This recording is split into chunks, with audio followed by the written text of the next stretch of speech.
Assalamualaikum warahmatullahi wabarakatuh. Alhamdulillahilladzi khalaqa nura ala qulubil mu'minin wa ja'alaha sababan lis'adatil 'amilin al-mukhlasin fatuba liman amana billahi wa man ittaba'a sunnata khataman nabiyyin. Asyhadu an la ilaha illallah wahdahu la syarika lah al-maliku haqqul mubin wa asyhadu anna Muhammadan abduhu wa rasuluh shadiqul wa'dil amin. Allahumma fashalli wa sallim wa barik ala hadan nabiyil karim Muhammadin wa ala alihi wa sahbihi ajma'in. Amma ba'du, subhanaka la ilma lana illa ma 'allamtana innaka antal alimul hakim. Rabbi shrah li sadri wa yassir li amri wahlul 'uqdatam min lisani yafqahu qawli. Bapak Ibu hadirin jamaah salat subuh rahimakumullah. Seperti biasa setiap Ahad ba'da salat subuh kita baca kitab hadis Arba'in An-Nawawi sesuai dengan waktu yang tersedia.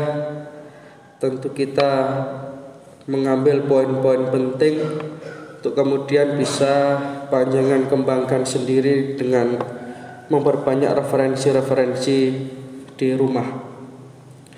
Kita sampai pada hadis yang ke-7 tentang ad-dinu an-nasihah, bahwa agama ini adalah nasihat. Kita baca hadisnya. An Abi Ruqayyah Tamim bin Ausin ad-Dari radhiyallahu ta'ala anhu anna an-nabiyya sallallahu alaihi wasallam qala ad-dinu an-nasihah. Qulna liman? Qala lillahi wa li kitabihi wa li rasulihi wa li a'immatil muslimina wa 'ammatihim. Rawahu Muslim.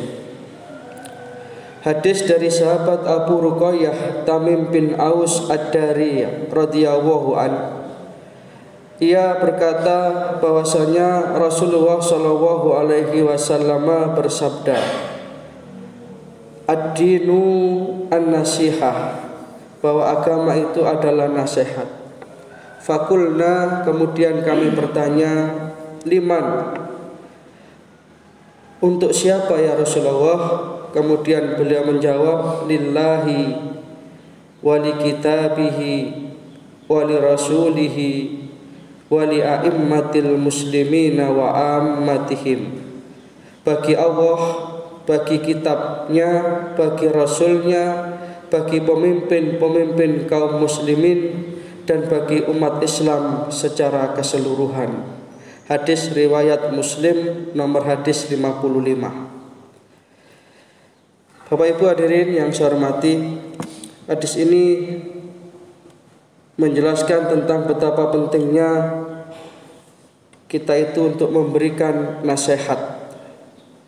Bertawasau bil haq wa tawasau bis sabr. Saling nasihat menasihati di dalam kebenaran dan saling nasihat menasihati di dalam menetapi kesabaran. Di dalam kitab Jamil Ulum wal Hikam, di sana nasihat ini diartikan sebagai kalimatun yu'abbaru biha an jumlatin hiya iradatul khair lil mansuhin lahu. Nasihat itu adalah satu kalimat, satu ungkapan yang bermakna kebaikan yang ditujukan kepada orang yang diberi nasihat.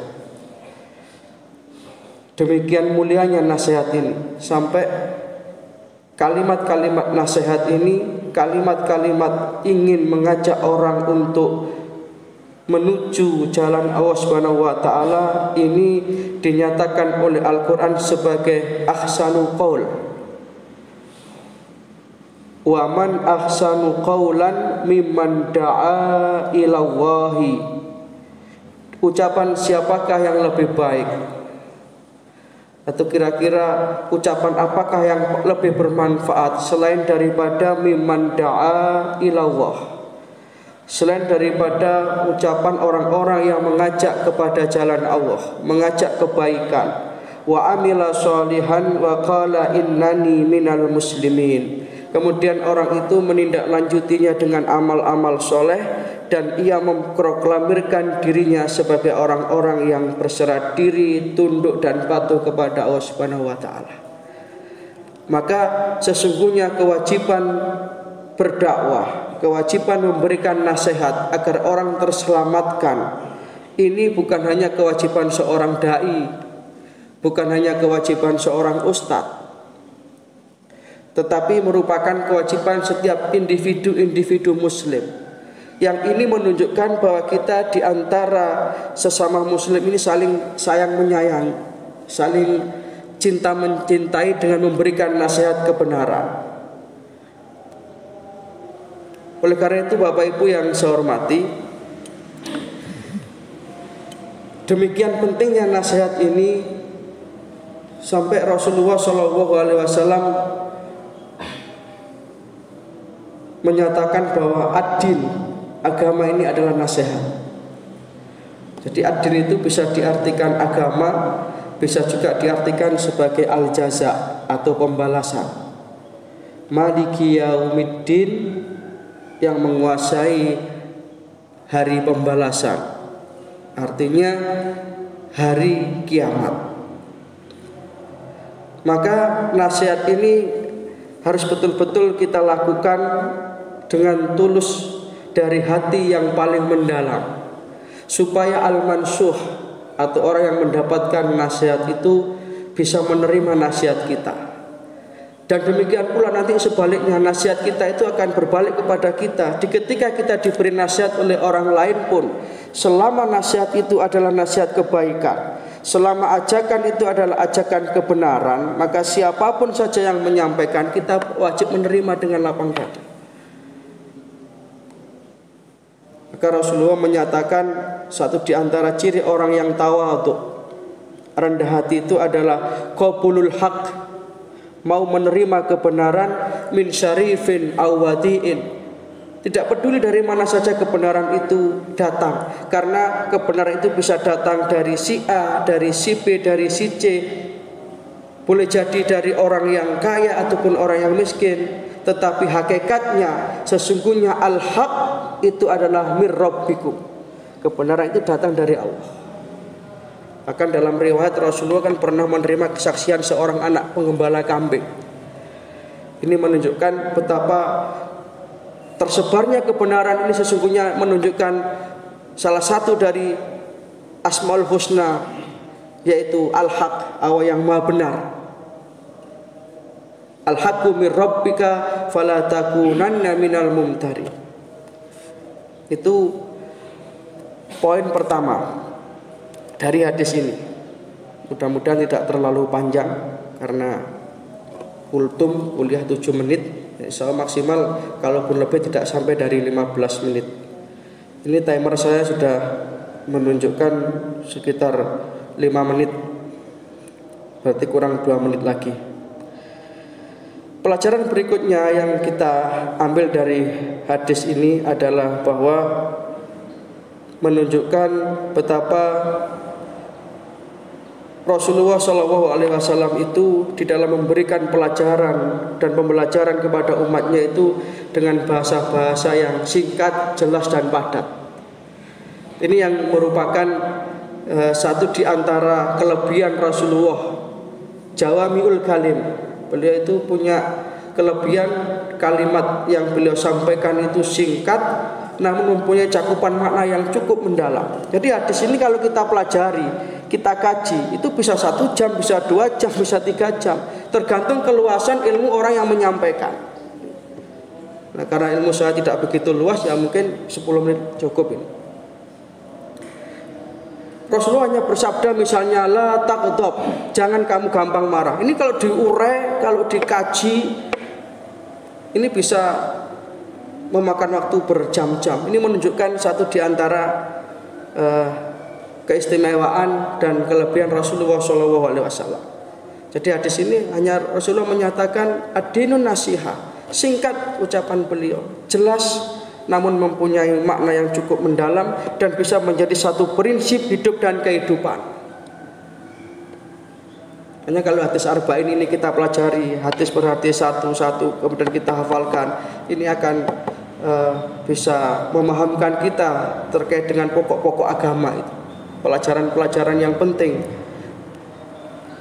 dari agama kita. Kemudian dari hadis ini juga memberikan satu isyarat bahwa betapa para sahabat itu adalah mereka-mereka yang senantiasa haus akan ilmu pengetahuan, sehingga terhadap hal yang belum jelas pun mereka akan bertanya kepada Rasulullah SAW. Jadi terkait dengan masalah bertanya ini pun juga kita harus betul-betul memahami. Ada kalanya bertanya itu terkait dengan sesuatu yang tidak perlu kita tanyakan. Nah, ini Al-Quran memberikan paparan kisah tentang kaum yang kemudian dikenal dengan Bani Israel, yang kemudian di dalam menjalankan perintah Allah itu terlalu banyak bertanya, yang tujuannya untuk menghindarkan diri dari perintah itu, tapi malah justru menyulitkan mereka. Sehingga kemudian ada ayat la tas'alu an asya'a in tubdalakum tasukum. Kamu jangan melakukan satu pertanyaan-pertanyaan yang tidak penting, yang tidak perlu, yang ketika diberikan jawaban akan memberatkan kamu. Tetapi di satu sisi terhadap hal yang memang kita belum betul-betul paham, belum betul-betul tahu lebih-lebih masalah agama ini, Al-Quran memerintahkan fas'alu ahla dzikri, tanyakanlah kepada ahlinya, in kuntum la ta'lamun, ketika kamu tidak mengetahui. Karena ketidaktahuan terhadap ilmu pengetahuan, lebih-lebih masalah agama, ini adalah penyakit, dan obatnya adalah as-su'al atau bertanya. Ini dikutip di dalam kitab Ad-Da' wad-Dawa. Jadi para sahabat itu demikian antusiasnya terhadap ilmu itu. Bahkan kalau Rasulullah itu menyampaikan ta'lim, menyampaikan mauidhah sebagaimana adat kebiasaan beliau pada sholat maghrib, kemudian para sahabat berkumpul, bersiap-siap mendengarkan tausiah Rasul, itu berkumpul para sahabat itu. Berkumpul. Kalau tidak jelas bertanya. Termasuk ketika Rasulullah dawuh ini, ad-dinun nasiha, agama itu nasihat. Maka sahabat bertanya, liman ya Rasulullah, nasihat bagi siapa ya Rasulullah? Dijawab oleh Rasulullah, lillahi wali kitabihi wali rasulihi wali a'immatil muslimina wa ammatihim. Dijawab dengan jawaban yang singkat pula, dan ini merupakan pembelajaran bagi kita bahwa Rasulullah SAW itu pun di dalam melayani umat itu dengan penuh kesabaran dan memberikan jawaban umat itu mesti solutif. Rasulullah itu tidak pernah kemudian memberikan jawaban atau memberikan satu tausiah atau memberikan satu materi yang ketika beliau menyampaikan itu kemudian para sahabat menjadi malah lebih bingung, ketika pulang itu menjadi masalah baru. Rasulullah tidak pernah seperti itu. Pasti orang pulang itu membawa kebahagiaan. Orang mendengarkan dakwah Rasulullah itu membawa ketenangan. Ma ashala hada talaban nabiyil karim, kata seorang pemuda yang ketika dia itu menyatakan diri masuk Islam tapi kemudian belum sanggup meninggalkan kebiasaan lamanya yaitu berzina. Rasulullah kemudian tidak melarang itu, tapi Rasulullah hanya mengatakan kamu jangan berbohong, tinggalkan bohong. Dia mengatakan ma ashala hada talaban nabiyil karim, alangkah mudah sekali apa yang disampaikan oleh Nabi yang mulia ini. Tapi ternyata dari larangan Rasulullah itu merupakan tindakan preventif sehingga kemudian akhirnya dia tidak berzina.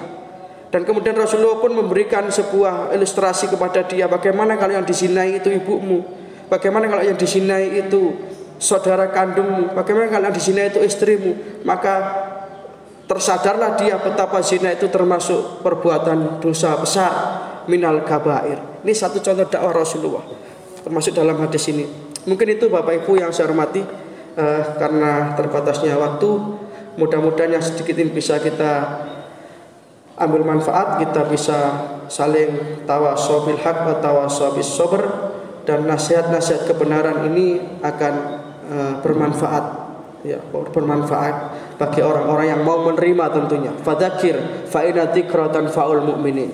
Berikanlah peringatan, maka peringatan itu akan membawa kemanfaatan bagi orang-orang yang di hatinya ada iman, ada secercah cahaya kebaikan, maka dia itu akan yashrah sadrahu lil Islam. Insya Allah nanti kita lanjutkan, hadis ini belum tuntas pada Ahad depan. Mudah-mudahan kita bisa istiqomah dan mudah-mudahan kita pelajari bisa menjadi satu ilmu yang bermanfaat yang dibarengi dengan hidayah Subhanahu wa taala. Ciri ilmu itu manfaat adalah semakin meningkatkan rasa takut kita kepada Allah, semakin mendekatkan kita kepada Subhanahu wa taala. Dan itulah hakikatnya orang berilmu. Innama yakhshawaha min ibadihil ulama. Sesungguhnya orang yang dikatakan ulama adalah yang paling yakhshawah, yang paling takut kepada Allah Subhanahu wa taala. Ada kurang lebihnya mohon maaf. Hadana wa iyyakum ajmain. Subhanaka wa humma wa bihamdika asyhadu an la ilaha illa anta astaghfiruka wa atubu ilaik. Assalamualaikum warahmatullahi